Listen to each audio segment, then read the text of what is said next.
بسم اللہ الرحمن الرحیم۔ آج کی اس ویڈیو میں ہم آپ کو ایک ایسے انسان کا دل دہلا دینے والا واقعہ سنانے جا رہے ہیں جس نے قبر میں عذاب کا سامنا کیا۔ اس ویڈیو کو آخر تک ضرور دیکھیے گا، کیونکہ ہو سکتا ہے ہم میں بھی انجانے میں کوئی ایسی غلطی کر رہے ہوں جو ہمیں بھاری پڑ جائے۔ میں اپنی بیوی اور ایک ماں کی بچی کو چھوڑ کر لندن چلا گیا۔ ہر بار جب بھی میں پاکستان لوٹنے کا ذکر کرتا، میری ماں اور بھائی مجھے اپنی مجبوریوں کی داستان سنا کر روک دیتے۔ اس طرح 10 سال گزر گئے۔ میری بیوی کو کینسر ہو گیا اور وہ بیچاری میری منتیں کرتے رہ گئی، واپس لوٹ کر آ جاؤ، مگر میرے سامنے میرے گھر والوں کی مجبوریاں تھیں۔ میری بیوی یوں ہی تڑپ تڑپ کر مر گئی۔ میری 10 سال کی بیٹی نے چاچو کے فون سے چھپ کر مجھے میسج بھیجا کہ بابا واپس آ جاؤ ورنہ یہ مجھے بھی مار دیں گے۔ جب میں بنا بتائے پاکستان آیا تو یہ دیکھ کر حیران رہ گیا۔ میری شادی کو ابھی 1.5 سال ہی ہوا تھا کہ مجھے روزگار کے سلسلے میں لندن آنا پڑا۔ میں گھر سے سب سے بڑا تھا اور ہمیشہ میرے باپ نے مجھے یہی سمجھایا تھا کہ گھر کے چھوٹوں کی ذمہ داریاں اب میرے سر ہیں۔ کیونکہ میرے والد صاحب بیماری کی وجہ سے کوئی کاروبار نہیں کر سکتے تھے۔ میرا نام حامد ہے۔ میں سیالکوٹ کے قریب ایک گاؤں کا رہنے والا ہوں۔ پہلے میں سیالکوٹ میں ایک بہت بڑی کمپنی میں کام کرتا تھا۔ تنخواہ بھی اچھی خاصی تھی، لیکن جیسے ہی میری شادی ہوئی، امی نے بار بار مجھے یہ کہنا شروع کر دیا کہ اب اس تنخواہ میں 2 گھروں کے خرچے نہیں چل سکتے۔ میری بیوی ویسے تو بہت صبر اور شکر کرنے والی تھی، لیکن کبھی کبھار اگر وہ کوئی فرمائش کر دیتی تو میری ماں اسے ڈھیروں باتیں سناتی۔ ہمارا ایک قریبی رشتہ دار جب سے لندن گیا، اس کے گھر کے حالات میں زمین اور آسمان کا فرق آ گیا۔ امی نے مجھے بار بار کہنا شروع کر دیا تھا کہ بیٹا تم ہی لندن چلے جاؤ۔ میں نہیں جانا چاہتا تھا، لیکن ماں باپ کی باتوں اور گھر کے حالات کو دیکھتے ہوئے میں نے یہ فیصلہ کر لیا تھا۔ میری بیوی کو ماں باپ کی طرف سے دیا ہوا زیور اچھا خاصا ملا تھا۔ امی نے اصرار کرنا شروع کر دیا کہ میں امرین کا زیور بیچ کر اپنا بیرونی ملک روانگی کا خرچہ کر لوں، اور جیسے ہی میری تنخواہ شروع ہوگی میں اسے اس کا زیور واپس بنا کر دوں گا۔ میں نے یہ بات بیوی کو کی تو وہ حیران ہو گئی، کیونکہ میرے گھر کے حالات تو ایسے ہی تھے کہ شادی میں تھوڑا بہت زیور ہی اسے پہنایا گیا تھا۔ میں نے اسے یقین دلایا کہ میں لندن پہنچتے ہی سب سے پہلے اس کا زیور بنا کر دوں گا۔ اس کی 2 بھائی تھے اور وہ اکیلی بہن تھی۔ اس نے اس بات پر مجھے یہ زیور دے دیا کہ یہ بات اس کے بھائیوں کو کسی طرح پتہ نہ چلے، کیونکہ امرین جانتی تھی کہ یہ بات جب میرے ماں باپ تک جب پہنچ جائے گی تو انہیں بہت زیادہ دکھ ہوگا۔ خدا نے جلد ہی مجھے اولاد کی خوشخبری بھی دے دی۔ میری ماں کا رویہ شروع سے ہی عجیب تھا۔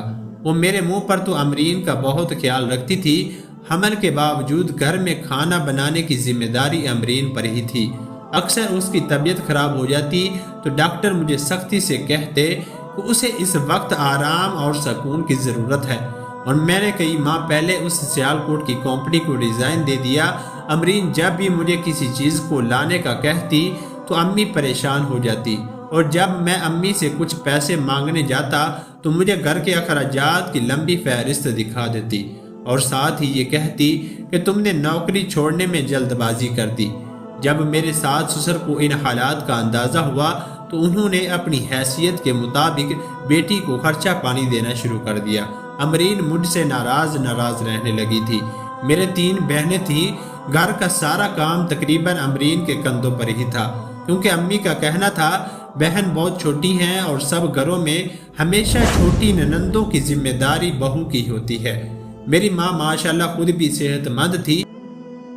جب بھی امرین کسی کام میں تھکنے کا کہتی تو امی غصے میں کہہ دیتی کہ تم کام کو ہاتھ مت لگاؤ، میں خود ہی کر لوں گی۔ اور پھر ایک دن اچانک امرین کی طبیعت خراب ہوئی تو ہم اسے ہسپتال لے گئے۔ خدا نے مجھے بیٹی جیسی رحمت سے نوازا تھا۔ میں اور میری بیوی اپنی بیٹی کو دیکھ کر بہت خوش تھے، لیکن امی نے یہاں پر بھی یہ کہا کہ ہمارے خاندان میں تو سب سے پہلا بیٹا ہی ہوتا ہے۔ ہم دونوں میاں بیوی ان کی یہ بات سن کر چپ ہو گئے۔ امرین کے ماں باپ بھی ہسپتال میں موجود تھے۔ امی جلد ہی واپس گھر چلی آئی۔ خیر میں نے تو گھر آ کر اپنی حیثیت کے مطابق مٹھائی بانٹی اور اپنی بیٹی کا نام فاطمہ رکھا۔ فاطمہ بہت ہی پیاری تھی۔ جب فاطمہ ایک ماہ کی ہوئی تو میرا ویزا آ گیا۔ میرا دل جیسے ہی اندر پریشان ہوتا جا رہا تھا۔ مجھے سمجھ نہیں آ رہا تھا کہ میں اپنی اتنی چھوٹی سی بیٹی اور بیوی کو چھوڑ کر اتنی دور کیسے چلا جاؤں۔ پھر ماں باپ کی طرف دیکھتا اور بہن بھائیوں کی طرف دیکھتا تو یہی سوچتا کہ چلو کوئی بات نہیں، میں سب سے بڑا ہوں، مجھے ان کے لیے اتنا تو کرنا ہی چاہیے۔ اداس رہتا تھا۔ اور پھر روانگی کے دن آ گئے۔ میری بہنیں، میری ماں اور بھائی سب مجھے ایئرپورٹ پر چھوڑنے کے لیے آئے ہوئے تھے۔ امرین بھی ان کے ساتھ آنا چاہتی تھی، لیکن میری ماں نے یہ کہہ کر اسے روک دیا کہ اسے اور بچی کو دیکھ کر مجھے بیرون ملک روانگی میں مشکل ہوگی، تو اس لیے اسے اپنی بچی کے ساتھ گھر پر ہی رہنا چاہیے۔ مجھے امی کی ہر بات بہت کڑوی لگی تھی، لیکن جب میں چپ ہو گیا اور اپنی بیوی کو کمرے میں جا کر گلے سے لگایا، لیکن میں نے کبھی بھی یہ نہیں سوچا تھا کہ میں اسے دوبارہ زندہ نہیں دیکھ پاؤں گا۔ میں نے فاطمہ کو پیار کیا اور پھر اب میں گھر سے نکلا تو وہ بہت افسردگی کے ساتھ دروازے پر کھڑی تھی اور اس وقت تک میری طرف ہاتھ ہلاتی رہی جب تک میں سڑک پار نہیں کر گیا۔ ماں باپ اور بہن بھائیوں کی دعاؤں کے ساتھ میں لندن آ گیا۔ یہاں میرے کزن نے میرے لیے سب سے پہلے ہی نوکری کا انتظام کر لیا تھا۔ سیالکوٹ میں مجھے 50,000 تنخواہ ملتی تھی، اب یہاں مجھے پاکستانی 1.5 لاکھ ملنا شروع ہو گئے۔ کام بہت سخت تھا، لیکن میں دل لگا کر کام کرتا رہا۔ کام کے ساتھ ہی مجھے کمرے میں موجود دوسرے لڑکوں کے ساتھ اپنی باری پر کھانا بھی بنانا پڑتا تھا، کپڑے بھی دھونے پڑتے تھے۔ اس وقت مجھے گھر کی شدت سے یاد آتی تھی۔ ماں باقاعدگی کے ساتھ گھر فون کرتا تھا، سب سے میری بات ہو جاتی، لیکن جب بھی امرین سے بات کرنا چاہتا تو میری ماں کمرے میں ہی بیٹھی رہتی۔ میں ویڈیو کال پر اپنی بیٹی کو بڑا ہوتے ہوئے دیکھ رہا تھا اور میری ماں ضرورتوں کی ایک لمبی لسٹ مجھے سنا دیتی تھی۔ میرے بھائیوں کی تعلیم بھی جاری تھی اور گھر میں تھوڑی تھوڑی تبدیلی آنا شروع ہو گئی تھی۔ میں جب بھی اپنی ماں سے پوچھتا کہ وہ تنخواہ سے بچت کر رہی ہے یا نہیں، تو یہ بات سنتے ہی وہ شروع ہو جاتی کہ بیٹا کیا تمہیں اپنی ماں پر بھروسہ نہیں، اور میں تمہارا ایک ایک پیسہ سوچ سمجھ کر خرچ کرتی ہوں، تمہاری بیوی اور بیٹی کی بھی ساری ضروریات پوری کرتی ہوں، اور پھر مجھے کہتی کہ تمہاری بہنوں کے جہیز کے لیے ابھی سے کوشش کرنا شروع کر دی، یہ تبھی جا کر شادی کے روز کام آئے گی۔ میں نے بہت کوشش کی کہ میری ماں امرین کو الگ سے موبائل فون لے کر دے، لیکن میری ماں ہمیشہ یہی کہہ دیتی کہ عورتوں کو تو عادت ہوتی ہے مردوں کو پریشان کرنے کی، ذرا سی بات ہوگی اور وہ تمہیں پریشان کر دے گی، تم اس کی طرف سے فکر مت کرو، ہم لوگ اس کا بڑا دھیان رکھتے ہیں۔ مجھے لندن میں 3 سال ہونے والے تھے۔ مجھ سے چھوٹا بھائی جو اس وقت میٹرک کا طالب علم تھا، اس نے پڑھنے سے انکار کر دیا تھا اور ساتھ ہی یہ ضد باندھ لی تھی کہ اسے زمینوں کا شوق ہے۔ میں اپنی ضروری خرچ رکھ کر ساری تنخواہ گھر بھیج رہا تھا۔ امی نے یہ مجھے کہا کہ مجھے کوشش کرنی چاہیے کہ میں تھوڑی سی بچت کر کے پیسے کچھ بڑھا کر گھر بھیجا کروں، کیونکہ دن رات کی بڑھتی ہوئی مہنگائی میں اب اس تنخواہ میں گھر کے اخراجات اور بچوں کے خرچ پورے کرنا ان کے بس کی بات نہیں رہی۔ وہ کہتی کہ تمہاری بیوی الگ سے خرچہ مانگتی ہے اور اسے یہ غرور ہونا شروع ہو گیا ہے کہ گھر اس کے شوہر کی کمائی سے چلتا ہے۔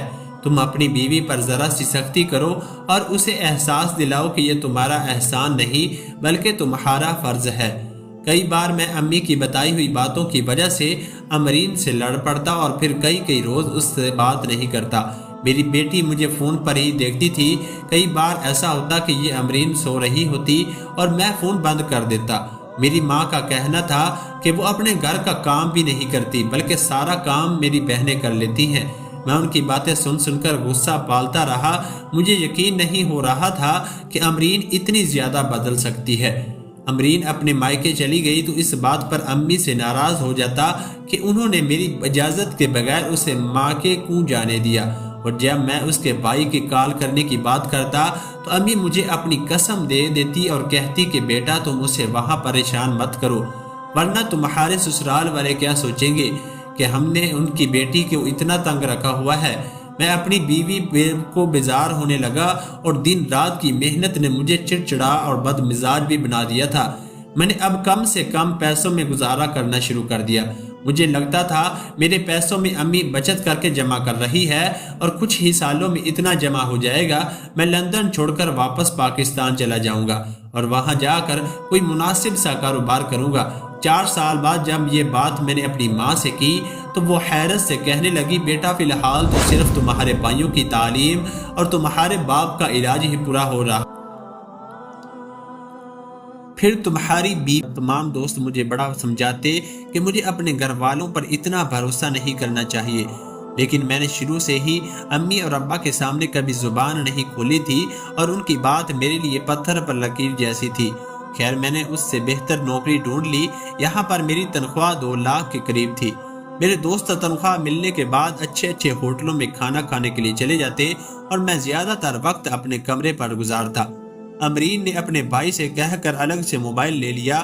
جب وہ اپنے کمرے میں جا کر بات کرنے کی کوشش کرتی تو کوئی نہ کوئی اس کے پاس بیٹھ جاتا۔ وہ مجھے میسیج پر کہتی کہ میں پاکستان واپس آ جاؤں، یہاں پر اب سب کچھ ہے، گھر بھی ٹھیک ٹھاک چل رہا ہے، اب یہاں پر ہی کوئی نوکری ڈھونڈ لے۔ بہانے سے جب میں یہ بات اپنی ماں سے کہتا تو یہ سن کر غصے میں آ جاتی اور پھر رونے بیٹھ جاتی۔ میری بہنیں بھی اب جوان ہو رہی تھی، ان کی بھی شادیاں کرنی تھی۔ اپنے بھائیوں کو دیکھ کر مجھے یہ خیال آتا تھا آخر وہ کب تک کام دھندے میں لگیں گے، لیکن ماں یہ کہہ دیتی کہ وہ ابھی چھوٹے بچے ہیں۔ گھر میں ہر طرح کی سہولت ہو گئی تھی، میں چاہتا تھا کہ نیا مکان بھی بن جائے، لیکن اماں چاہتی تھی کہ پہلے 3 بہنوں کی شادی ہو جائے، اور یوں ہی میں اتنے سالوں میں ایک بار پھر پاکستان جا نہ سکا۔ وقت بہت تیزی سے گزرتا رہا، میرے بالوں میں سفیدی اتر آئی۔ امرین کی طرف دیکھتا تو وہ بہت سے پہلے ہی بوڑھی ہونے لگ گئی تھی۔ میری بیٹی ابھی توتلی زبان میں مجھے بار بار بلاتی اور کہتی کہ سب بچوں کے بابا ان کے ساتھ ہیں، اب واپس آ جائیں۔ یہ سن کر میرا دل بند ہو جاتا اور میں کال بند کر کے رونے بیٹھ جاتا۔ پردیس میں تنہا زندگی گزارنا نہایت ہی سخت تجربہ تھا۔ میرے دوست بڑے افسوس کے ساتھ میری طرف دیکھتے کیونکہ وہ اکثر چھٹی پر جاتے رہتے تھے، لیکن میں جب بھی چھٹیوں پر جانے کی بات کرتا میری ماں کوئی نہ کوئی مجبوری نکال کر بیٹھ جاتی اور مجھے اپنے ٹکٹ کے جمع کیے ہوئے پیسے بھی گھر واپس دینے پڑ جاتے۔ میری 2 بہنوں کی بہت اچھی جگہ منگنی ہوئی تھی اور میں نے ان کی فرمائش پر ڈھیر سامان پاکستان بھیجا۔ مجھے اس بات کی حیرت تھی کہ میری بہنوں اور میرے ماں باپ نے مجھے ایک بار بھی یہ نہیں کہا تھا کہ وہ میرے بنا شادی نہیں کریں گے۔ میری ماں حوصلہ بڑھا دیتی اور کہتی کہ تمہارے جیسا بیٹا نصیب والوں کو ہی ملتا ہے۔ میں ویڈیو کال پر ہی اپنی بہنوں کی شادی کی تقریب دیکھ رہا، لیکن جب یہ دیکھا کہ مجھے بہت حیرت ہوئی کہ میری بیوی اور بچی بہت ہی معمولی لباس پہنے ہوئے تھے۔ جب میں نے اپنی بات سے یہ بات کی تو وہ خاموش ہو گئی اور پھر جانے امرین سے کیا کہا تھا کہ امرین نے مجھے فون کرنا ہی بند کر دیا۔ میں یہ دیکھ کر بڑا پریشان ہو گیا کہ کئی روز گزر جانے میں اپنی بیوی کو اپنی بیٹی سے بات نہ کرا۔ میرے دوستوں نے مجھے کئی بار سمجھایا کہ میں گھر والوں کو بتائے بنا پاکستان چلا جاؤں، کاش اس وقت میں ان کی بات مان لی ہوتی۔ ایک بار میرے دونوں بھائیوں نے فرمائش کی کہ انہیں آئی فون لینا ہے۔ یہ سن کر میں غصے سے چونک اٹھا اور کئی دن کال نہیں کی۔ جب بھی گھر سے کوئی کال وصول ہوتی میں فوراً اپنا فون بند کر دیتا۔ میری ماں نے پریشان ہو کر میرے کزن سے کہا، اس نے مجھے سے مل کر مجھے سمجھایا کہ ماں باپ کا دل نہیں دکھاتے اور تم فون کر لیا کرو۔ میں ان سے گلے لگ کر رویا اور کہنے لگا کہ میری بیٹی اور بیوی کو بہت یاد آتی ہے۔ رفتہ رفتہ میں سمجھتا گیا اور میرے گھر والوں کے لیے میں صرف سونے کے انڈے دینے والی مرغی ہوں جس سے وہ ہر ماہ سے پیسے نکال لیتے ہیں۔ اس سے زیادہ ان کی زندگی میں میری کوئی حیثیت نہیں۔ لندن کی رونقیں مجھے اب اپنی طرف بلانے لگی۔ 5 یا 6 منٹ بات کرتا اپنے گھر والوں سے، مجھے میری بیوی اور بیٹی کو دکھاتے اور پھر کال بند کر دیتا۔ اب میں اکثر گھومنے پھرنے نکل جاتا۔ ایسے ہی ایک وقت آیا جب میری ملاقات ایک لڑکی سے ہوئی۔ اس طرح ملاقاتوں کا سلسلہ شروع ہو گیا اور وہ اپنی محبت کا اظہار کرنے لگی۔ میں بھی اپنی بیوی سے دور تنہا زندگی گزار رہا تھا تو بنا سوچے سمجھے ہی راضی ہو گیا۔ میں جانتا تھا کہ میں اپنی بیوی کے ساتھ غلط کر رہا ہوں۔ میں بہت زیادہ خود غرض ہو گیا تھا اور میں نے شازیہ سے شادی کر لی۔ اس کے پاس اس کے والد کی چھوڑی ہوئی اچھی خاصی دولت تھی اور میں گھر میں مخصوص رقم بھیج دیتا تھا۔ میرا رابطہ گھر میں کم ہوتا گیا۔ پھر ایک روز میری زندگی میں طوفان آیا جب مجھے امرین کے بھائی کا میسج ملا کہ امرین کینسر کی مریضہ بن گئی، ہسپتال میں اپنی آخری سانسیں لے رہی ہے۔ یہ سن کر میرے سر پر قیامت گزر گئی۔ میں نے شازیہ سے کہا میں پاکستان جانا چاہتا ہوں، لیکن اس نے مجھے یہ اجازت نہیں دی۔ اس نے مجھے کہا کہ وہ مجھے اچھی خاصی رقم دینے پر تیار ہے کہ میں اپنی بیوی کا علاج کروا لوں، لیکن وہ مجھے پاکستان نہیں بھیج سکتی کیونکہ اسے ڈر تھا میں دوبارہ پلٹ کر نہیں آؤں گا۔ میں عجیب کشمکش میں مبتلا تھا اور میں نے اپنی ماں کو کال کی اور اسے غصے میں کہا کہ وہ میری غیر موجودگی میں میری بیوی کا خیال نہیں رکھ سکتی۔ اس بات پر میری ماں مجھ سے ناراض ہو گئی اور فون بند کر دیا۔ میرا سسر مجھے بار بار پاکستان بلاتا رہا، لیکن میں انہیں برابر خرچہ بھیجتا رہا، لیکن ساتھ ہی یہ بھی کہہ دیتا کہ میرا پاکستان پہنچنا ممکن نہیں کیونکہ مجھے کمپنی چھٹی نہیں دیتی۔ امرین کو دیکھتا تو مجھے بے تحاشا درد ہوتا، میں اپنی خوبصورت بیوی کے خرچے اور خواب پورے کر سکوں، لیکن اس سفر میں میری شریک حیات کا کیا حال ہو گیا؟ ڈاکٹر کہتے تھے کہ وہ ٹھیک ہونا ہی نہیں چاہتی، یہ شاید کینسر بہت بری طرح سے پھیل چکا ہے۔ 6 ماہ کے اندر ہی وہ چپ چاپ یہ دنیا چھوڑ کر چلی گئی۔ میں اس کی تدفین پر بھی نہیں جا سکا۔ یہ دیکھ کر میرے سسرال والوں نے مجھ سے ناتا توڑ دیا اور میری بیٹی کو اس کی دادی کے پاس چھوڑ دیا۔ وہ اپنی جوان بیٹی کی موت کا اور کسی حد تک ٹھیک بھی تھا، اور میں کئی روز سڑکوں پر گھومتا پھرتا اور روتا تھا۔ میری امرین سے رفاقت صرف 1.5 سال کا عرصہ ہی رہی، لیکن میں جانتا تھا کہ وہ خدا کی بندی مجھے بے تحاشا چاہتی تھی۔ مجھے لندن میں 9 سال ہو چکے تھے، اب میری مجبوری بن گئی تھی اپنے گھر فون کرنا، کیونکہ میری بیٹی اب میرے ماں باپ اور بھائی بہنوں کی رحم و کرم پر تھی، اور اس بات کا انہوں نے بے تحاشا فائدہ اٹھایا۔ اماں میری بیٹی کو سامنے بٹھا کر اس سے میری بات کروا دیتی۔ اب بھائیوں کی بھی شادیاں ہونا شروع ہو گئی تھی۔ 1 سال اور گزر گیا، میرے 2 بھائی بھی شادی شدہ تھے، اب دونوں بھائی بھی کما رہے تھے۔ میں شازیہ کا کاروبار سنبھال رہا تھا، وہ مجھے مقرر کی ہوئی تنخواہ بھی دے دیتی اور ساتھ ہی کچھ رقم مجھے بھی بچی کے لیے بھی دے دیتی۔ کئی روز سے مجھے عجیب طرح کے خواب نظر آ رہے تھے۔ مجھے نیند میں لگتا تھا کہ امرین مجھے آوازیں دے رہی ہے، کبھی وہ مجھے غمزدہ سے کسی ویران سے صحرا میں بھٹکتی ہوئی دکھائی دیتی اور کبھی کسی چشمے کے کنارے پر بیٹھی ہوئی نظر آتی۔ وہ بار بار مجھے کہتی کہ میں بہت تکلیف میں ہوں۔ میں نیند میں ڈر کر اٹھ جاتا اور رونا شروع کر دیتا۔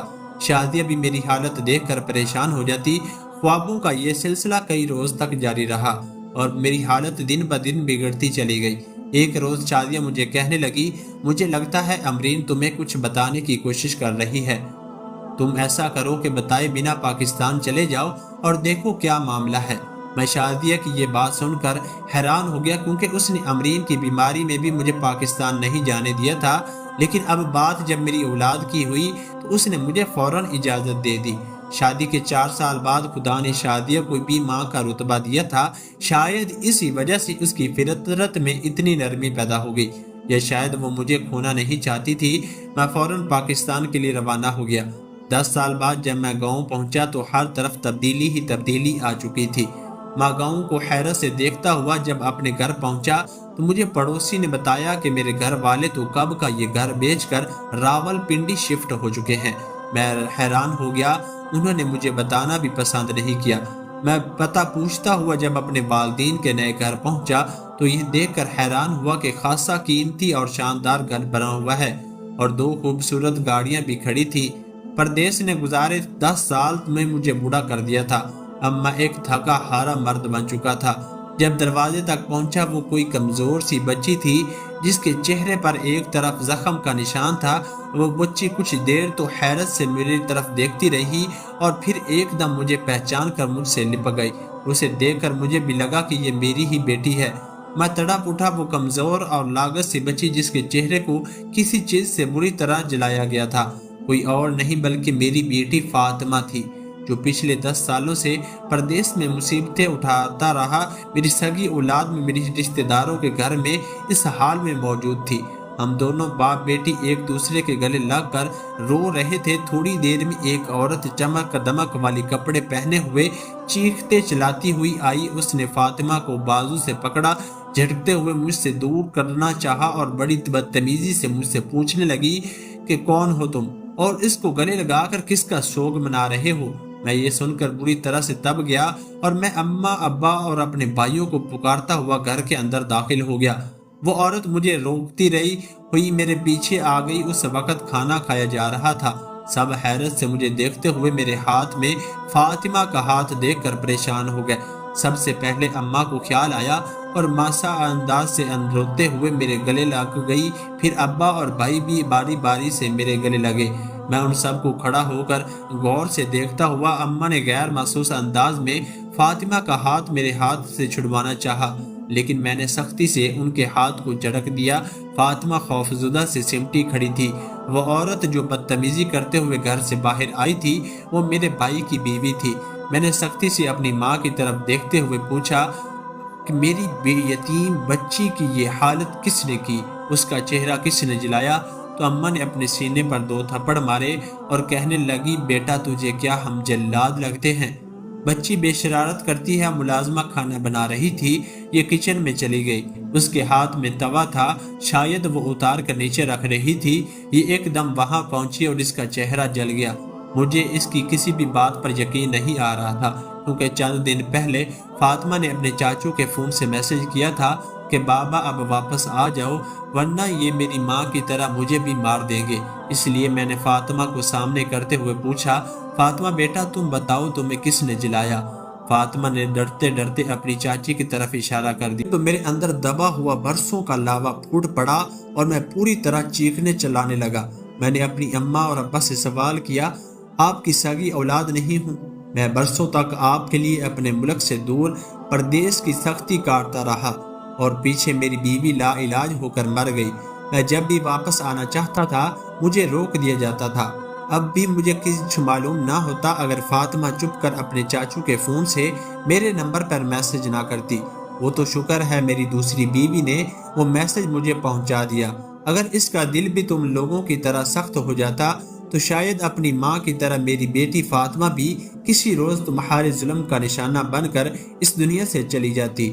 یہ سن کر میرے گھر والے حیران کھڑے رہے، پھر ایک دم میرا بھائی آگے بڑھا اور کہنے لگا، بس بھائی جتنا تمہیں بولنا تھا بول لیا، اتنے سالوں بعد گھر لوٹے ہو، اگر عزت سے گھر میں رہنا چاہتے ہو تو رہو ورنہ اپنی اس بیٹی کو لے کر یہاں سے چلتے بنو۔ میں حیران ہوا اور جیسے کچھ کہنے لگا تو اماں اور ابا نے بھی بڑی بے رخی سے ان کی سائیڈ لی اور کہا، ٹھیک ہے، ہم ماں بیٹا اگر اتنے ہی ظالم ہیں تو اب ہم تمہاری بیٹی کی ذمہ داری نہیں اٹھا سکتے۔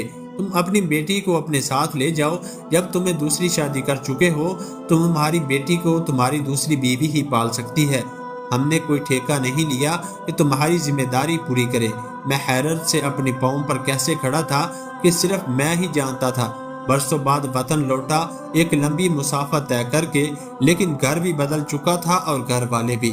پھر میں کھڑا ہوا اور دروازے سے باہر چل پڑا، یہ سوچ کر کہ اپنی بھی اس طرح ہو سکتے ہیں۔ میں پاگل ہو رہا تھا۔ مجھے اپنی ماں باپ اور بہن بھائیوں پر کتنا اعتبار اور کتنا مان تھا، لیکن میں ٹیکسی پکڑی اور دوست کے گھر چلا گیا۔ وہاں کچھ دن قیام کیا، پھر شازیہ نے میری بیٹی کا پاسپورٹ اور ویزا بھجوا دیا۔ میں اپنی بیٹی کو لے کر لندن پہنچ گیا۔ شازیہ نے پورے دل کے ساتھ فاطمہ کو قبول کیا، لیکن میں سب کچھ لٹا کر بھی خالی ہاتھ نہیں کھڑا تھا۔ میرے ساتھ ایک رحم دل بیوی بھی تھی جس نے مجھے مشکل وقت میں سہارا دیا، ورنہ اب لوگوں کی بے رخیوں نے مجھے مار دیا تھا۔ اس طرح کچھ وقت گزر گیا، پھر میرے کزن نے مجھے بتایا کہ کار ایکسیڈنٹ میں تمہاری ماں کا انتقال ہو گیا اور تمہاری بابی اپاہج ہو گئی ہے۔ جب تمہاری ماں کی قبر میں اتارنے لگے تو قبر میں آگ کے شعلے نکلنے لگے، اور آج بھی تمہاری ماں کی قبر پر سانپ اور بچھو بیٹھے ہیں۔ تمہاری ماں اور بھائیوں نے دولت کی خاطر تمہاری بیوی کی جان لی اور اس معصوم بچی کی زندگی برباد کر دی۔ تمہارے بھائیوں کا کاروبار میں اچھا خاصا نقصان ہوا، آج وہ مانگنے پر مجبور ہو گئے ہیں۔ ان کے اوپر اتنا قرضہ چڑھ گیا ہے کہ انہوں نے گھر گاڑیاں سب کچھ بیچ دیا، اور میں آج اپنی مکمل خوشیوں میں سے بھری زندگی اپنے بچوں اور بیوی کے ساتھ جی رہا ہوں۔ میری زندگی میں اگر کمی ہے تو وہ امرین کی ہے، لہٰذا میری التجا ہے کہ کوئی بھی بھائی اپنا ملک چھوڑ کر پردیس کی خاطر نہ جائے، کیونکہ وہی لوگ آپ کے لیے آپ کا ایسا کرتے ہیں۔ اپنا اور اپنی بیوی بچوں کا خیال رکھیں، آدھی روٹی کھا لے لیکن اپنی بیوی اور بچوں کو بے سہارا چھوڑ کر پردیس نہ جائیں۔ اللہ تعالیٰ سے دعا ہے کہ اللہ تعالیٰ ہم سب کو ساری زندگی اپنی محتاج رکھے اور غیروں کا محتاج نہ کرے۔